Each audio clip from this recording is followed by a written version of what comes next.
Hello, buddy. San here, engineer, MBA, and investor. And today's video, I want to talk about Teladoc, a report on Teladoc, specifically about the number of downloads on the Apple Store or Android Store. And I want to talk about all of that in this video. Of course, this is relating Teladoc, which is, of course, in my opinion, a genomics company, and in the opinion of ARK Invest, a genomics company, but definitely not a genomics company according to many people around the industry. But it is what it is.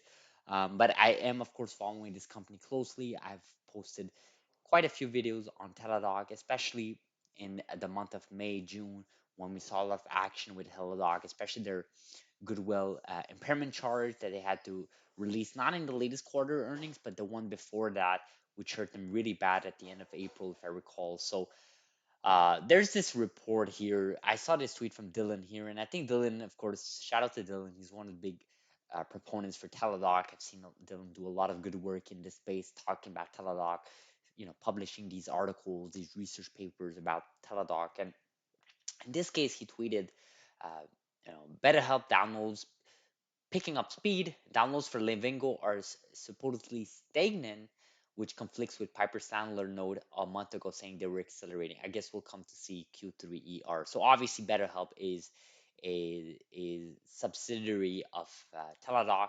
Same for Livinggo. In fact, when we mentioned the impairment charge earlier, that was back in April. Not the latest earnings report, but the one before that, it was of course on their purchase in 2020 for Livinggo. So again, this tweet basically giving this article, which I want to take a look at. But more specifically here, I want to talk about BetterHelp downloads picking up speed, right? And actually, that's a really good, interesting topic to discuss because I don't think we've ever talked about this with Teladoc. But of course, Teladoc is a, sort of operating in this legacy healthcare world, leveraging their technology. And of course, when we say leveraging the technology, that's just an abstract term, right? The real, specific term is that they're leveraging mobile, smartphone or your web browser, and basically using, the TCP/IP protocol to connect patients with professionals in the healthcare industry, whether that's, a family doctor, whether that's a mental health specialist, and so on, right? So in this article here, this was posted by Laura Lovett in whichever behavioral aid health business. Never heard of this publisher, but it is what it is. In March 2022, BetterHelp had just under 200,000 active users. The number has risen to nearly 350, according to a chart from an investment research firm, Hedgeye. So that looks like they've increased significantly, right? What is this increase? Let's take a look. If you take a this is increase of 50,000, they were at 2,000. So that's the 100,000. That's actually a 75% increase since March of 2022, which is again, I'm a bit skeptical about these numbers here, even if it's a research firm, but that's pretty impressive because you got to remember, right? Teladoc and BetterHelp or even Lamingo, if you get more users on the platform, that's good for them, right? More users, meaning more patients, meaning more, consumers on their platform. And of course, the way you track that, the way you track that as an investor is, of course, you can always wait for their earnings report, but you're only going to get them 4 times a year, right? 5 times if you're lucky with a corporate presentation. Um, and sometimes you're going to be unlucky and you're going to get, iffy answers.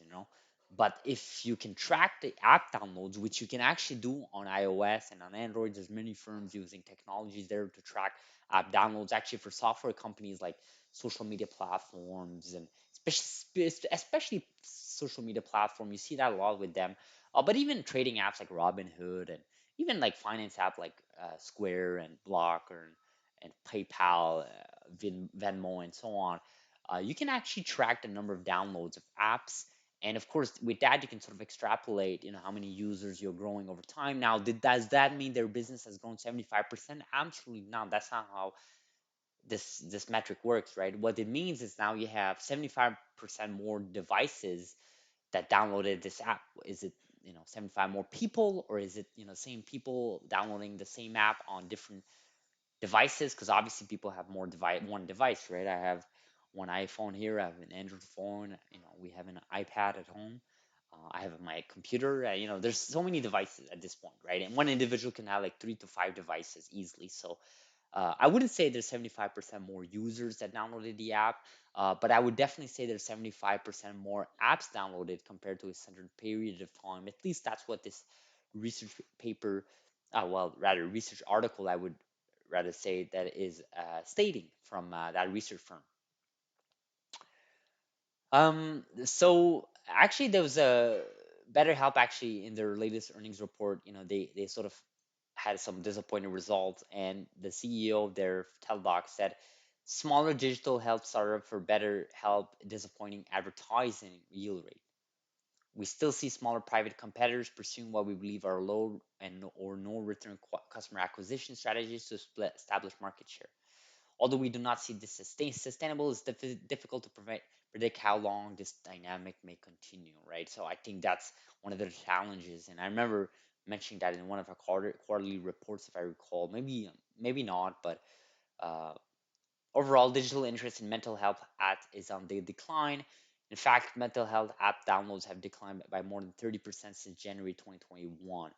Again, it's a misleading stat because that period was lockdowns, that period was COVID at its peak almost, and I think it's unfair to take that statistic and compare it with today, where COVID is like basically at this point in aftermath, and people are back, during summer. This usually, quote unquote, the good time of the year. So compared to January, February, when things are cold, the most depressive months of the year.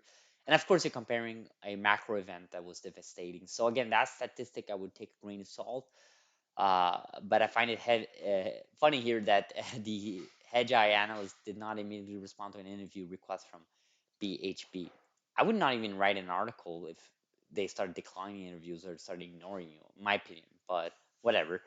So that's interesting. So it is an interesting statistic. I have never really talked about this type of metric, but I think we should definitely start talking about it. I'll be more curious to see Teladoc as a whole, the app. I have it on my phone. I'm not unfortunately a user on it, but I definitely have it on my phone. Last time I browsed it, it was okay. I probably should browse it on it again, see if there's any updates. I'm sure there are. Um, but obviously, Teladoc here is doing something good with BetterHelp. We'll see what will happen with Livingo and, of course, with their own app, right? And we'll see what happens with this business long term. But a very interesting metric. I will end this video like this. Just wanted to go over this article again. Was really talking about Teladoc, a metric that we can sort of use to evaluate the progress of this company while we're waiting for these earnings report. Food for thought. Take it for what you want, for what you think is good for. Take it for a grain of salt, if even. So thanks so much for watching, guys. Like the video if you found value, subscribe if you're not, and I'll see you guys in the next video.